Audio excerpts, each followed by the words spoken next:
of the day. In this session we are going to conduct laboratory experiment on the engineering mechanics. So in that, first experiment is law of polygon of coplanar forces. Okay, do you know the coplanar forces and you know about the concurrent force system? So what is the aim of this practical or experiment? So the aim of this experiment is to verify the law of polygon and calculate the resultant of coplanar concurrent force system. First we have to verify the law of polygon, and second thing that we have to determine the resultant of the force system. So this is the aim of this experiment. So equipments required for this experiment. First one is force table, second one is pulleys, third one set of weights, next one light inextensible string, spirit level and circular ring. So these are the equipments which is required to perform this experiment.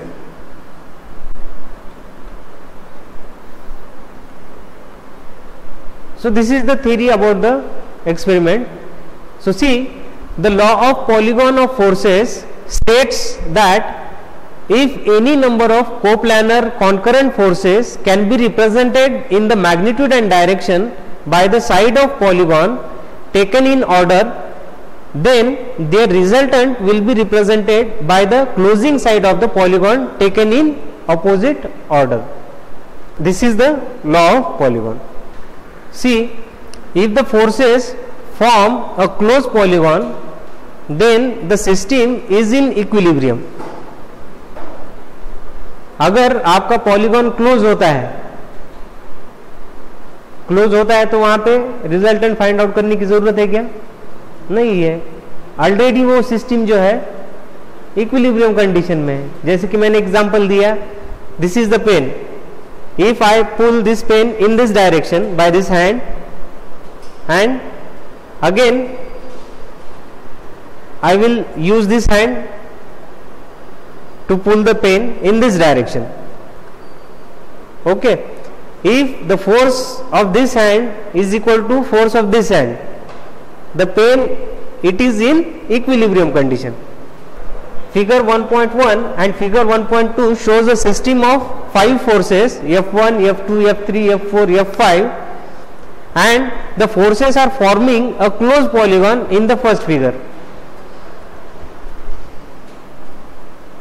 So see, this is the first figure. In that, these are the forces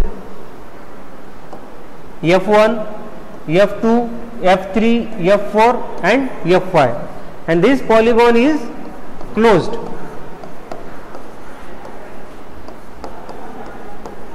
This is the closed polygon. It means that it is in equilibrium. It is in equilibrium. But in figure number 1.2, the polygon is not closed. Polygon is not closed. So this closing error, you can say closing error, is called as the resultant. जो भी closing side है आपकी, तो उसको हम क्या कहेंगे? Resultant. तो यही है लॉ ऑफ पॉलीगॉन. इसमें एक तो जो फोर्सेस है वो पॉलीगॉन की जो साइड्स है वो फोर्स मैग्नीट्यूड और डायरेक्शन रिप्रेजेंट कर रहा है वहां पे, और जो क्लोजिंग है तो इक्विलिब्रियम कंडीशन में क्लोज नहीं है, तो यहाँ पे जो क्लोजिंग साइड है तो उसको हम कहते हैं रिजल्टेंट. और ये जो एंगल रहेगा आपका,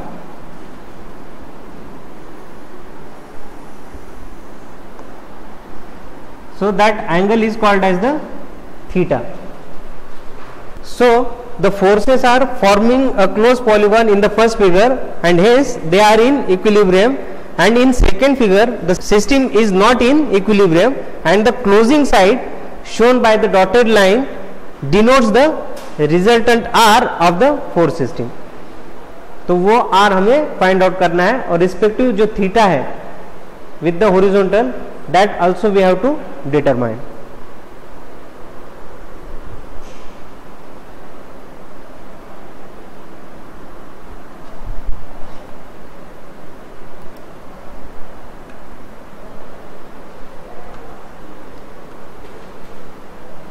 So this is the diagram of the universal force table. In that, this is the hanger,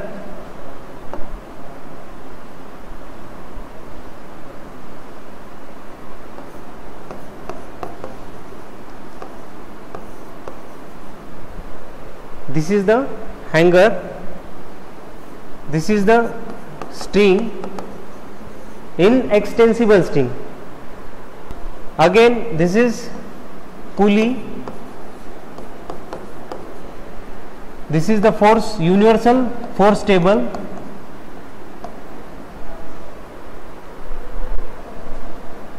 this is circular ring,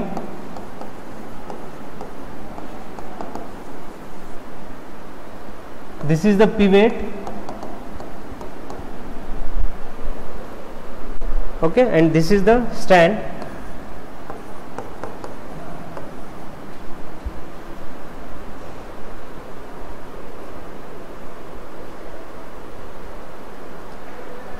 So these are the components of universal force table. अब यहाँ पे देखिए ये जो फोर्स टेबल है यहाँ पे ये एंगल दिया है, दिखता है आपको? यहाँ पे एंगल दिए हैं, तो वो एंगल आपको मतलब जैसे थ्रेड या पुली का जो डिस्टेंस रहेगा तो उसके हिसाब से वो आपको एडजस्ट करना पड़ेगा.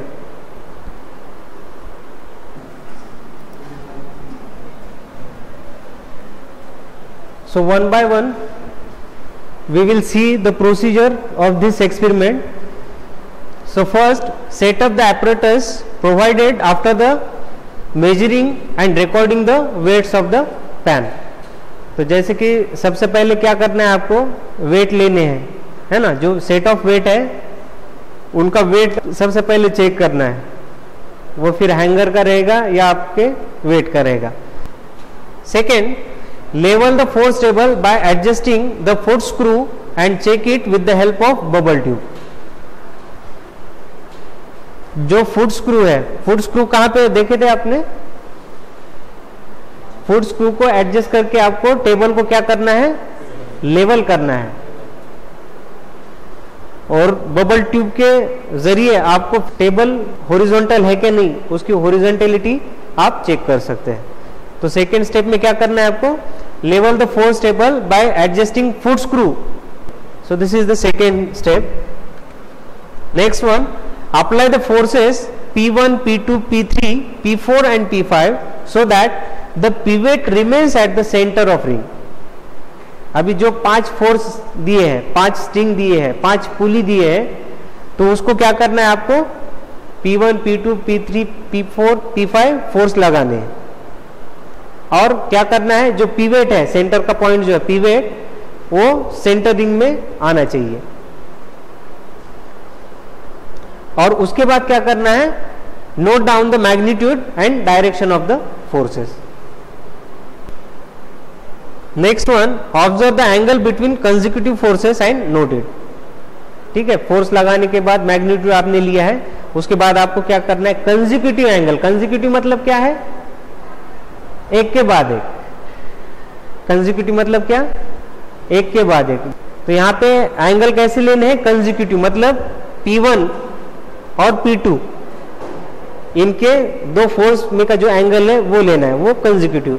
Similarly P2 P3, P3 P4, P4 P5, P5 P1. These are the consecutive angle.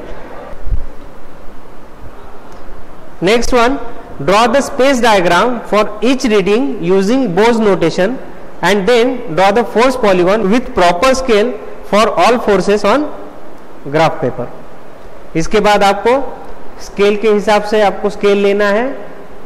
Bhoj notation के जरिए आपको क्या निकालना है, स्पेस डायग्राम ड्रॉ करना है, और उसके बाद ग्राफिकल मेथड से भी कर सकते हैं और एनालिटिकल मेथड से भी आप इसको टैली कर सकते हैं। Next one, observe the nature of polygon whether it is open और क्लोज्ड। उसके बाद क्या करना है, स्पेस डायग्राम निकालने के बाद आपको पॉलीगॉन ड्रॉ करना है, और उसके बाद आपको ऑब्जर्व करना है कि पॉलीगॉन का नेचर कैसा है, वेदर इट इज क्लोज्ड और open. What it indicate, it is in equilibrium. Close हो गया तो, अगर क्लोज नहीं हुआ तो क्या होगा, फिर आपको रिजल्टेंट फाइंड आउट करना पड़ेगा। रिजल्टेंट एंड जो भी डायरेक्शन है या जो थीटा है वो आपको फाइंड आउट करना है। Apply unknown weight on one of the string and adjust the forces in other string to show that the pivot remains at the center। ये ऐसे ही रीडिंग आपको लेने हैं, एक रीडिंग के बाद ऐसे 4-5 रीडिंग आपको लेने हैं। And find the unknown weight by the drawing space diagram and force polygon. और उसके बाद में आपको जो स्पेस डायग्राम ड्रॉ करके आपका फोर्स पॉलीगॉन उसका नेचर फाइंड आउट करना है, उसका स्पेस डायग्राम बनाना है, पॉलीगॉन बनाना है, और उसका कंक्लूजन हमें देना है। Last one, so repeat the above procedure by changing any one or 2 pulley position and take 3 set of observation. यहाँ पे आप पुली का जो पोजीशन वो चेंज कर सकते हैं, या दूसरा चीज जो वेट है, आपने वेट जो लगाया है वो वेट भी चेंज कर सकते हैं।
So after the actual experiment we got this observation table. So in that, see, serial number, magnitude of forces in Newton, angle between consecutive forces in degree, that we have to write here. So see, in column of magnitude of forces, P1, P2, P3, P4, P5 forces are there. So according to P1 we apply the 50 gram weight for P1, P2, P3, P4 and P5. So it is converted into Newton. So we are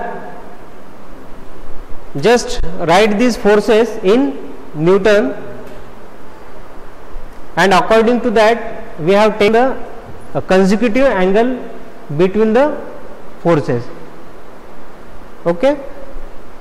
So we have taken the 5 set of readings, and according to that we have to calculate the resultant and angle, means magnitude and direction of the resultant, if the polygon is not closed. If it is closed, no matter, it is in equilibrium.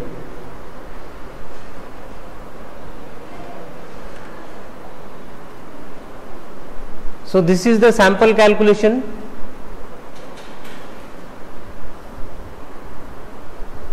So see, force F1 is equal to weight in hanger plus weight of hanger. तो सबसे पहले हमने क्या किया था, खाली wait of hanger लिया था विच इज इक्वल टू 50 ग्राम. उसमें कुछ एडिशनल वेट हमने ऐड किया था क्या, नहीं किया था, इसलिए मैंने यहाँ पे 0 लिया है.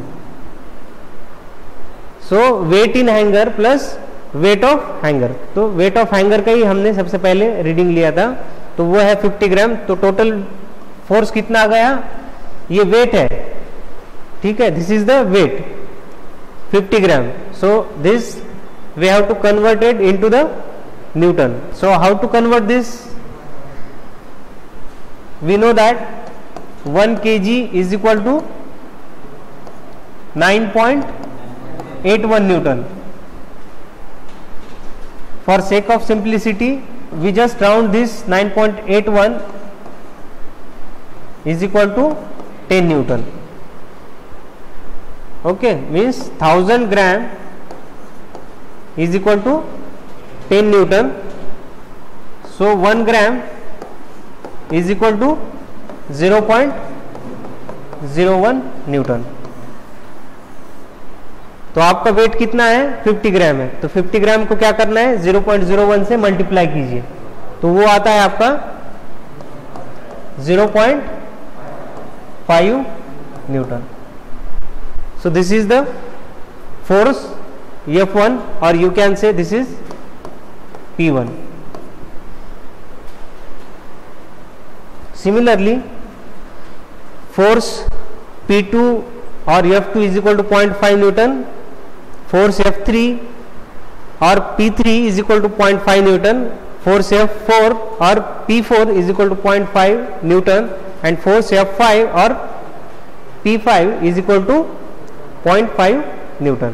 So this is the first set of readings, and similarly for angle theta 1 is equal to 80 degree, theta 2 is equal to 59, theta 3 is equal to 76, theta 4 is equal to 76, theta 5 is equal to 69 degree. So this is the first set of readings.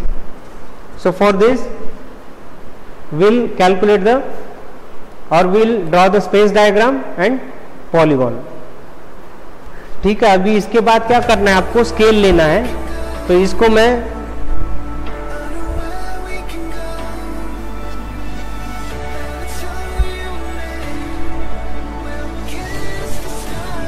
This is the F1 और P1 is equal to 0.5 newton. As per angle इसको आपने draw किया है. इसके बाद क्या करना है आपको, ये space, this is the space diagram, this is the space diagram. So I will indicate this P1 force as a AB, BC, CD, DE and EA. Just take a scale.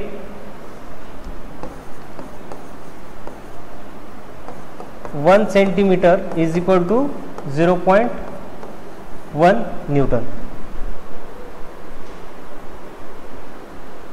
तो यहाँ पे देखो आपका P1 फोर्स कितना Newton है, 0.5 Newton.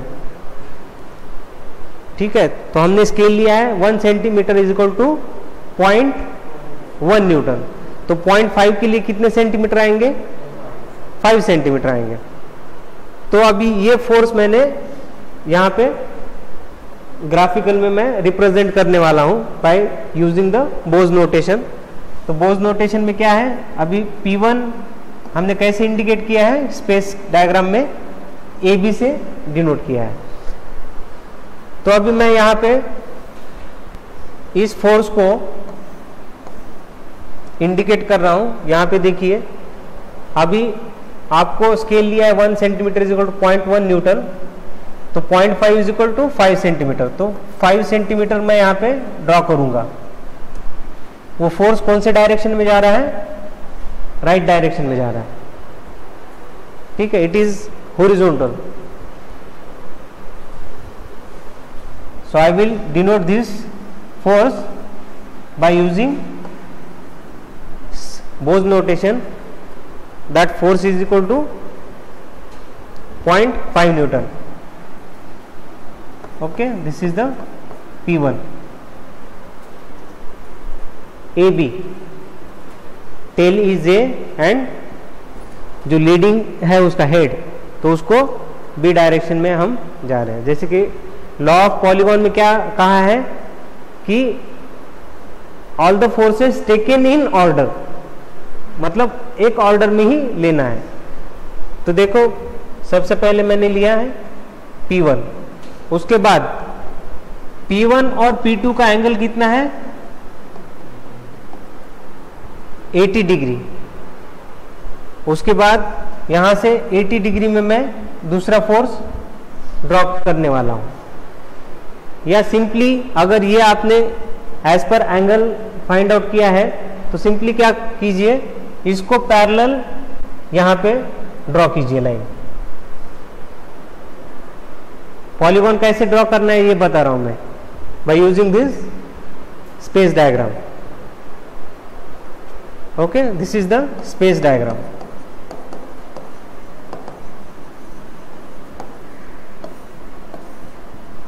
अभी क्या करना है, ये P2 जो है इसको पैरेलल लेना है और यहां पे ड्रॉ करना है.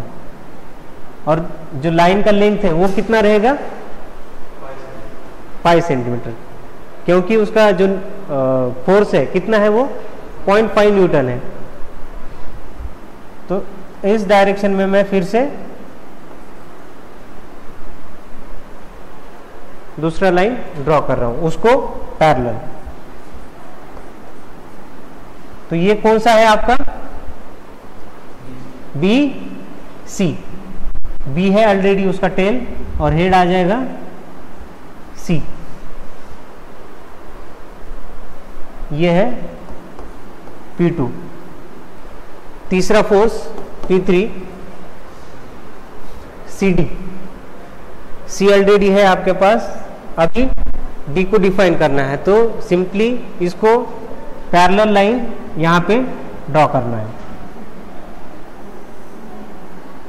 और उसका लेंथ कितना रहेगा, 5 सेंटीमीटर, क्योंकि उसका जो फोर्स है 0.5 न्यूटन है. This is the P3 and this will be D.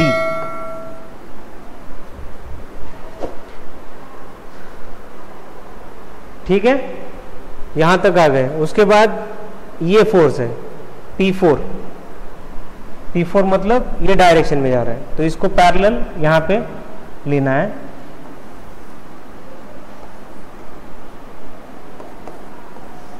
P3 DE, force DE, और उसके बाद लास्ट का है फोर्स P5। तो इसको पैरेलल लेना है यहाँ पे। तो यहाँ पे क्लोजिंग साइड आपको मिल गया है। तो मतलब ये सिस्टम जो है कैसा है, इट इज इन इक्विलिब्रियम। ये P4 है, ये P5, 0.5 metre. This is the closed polygon. It means that the force system it is in equilibrium. अभी रिजल्ट में क्या लिखना है आपको, the force polygon is closed.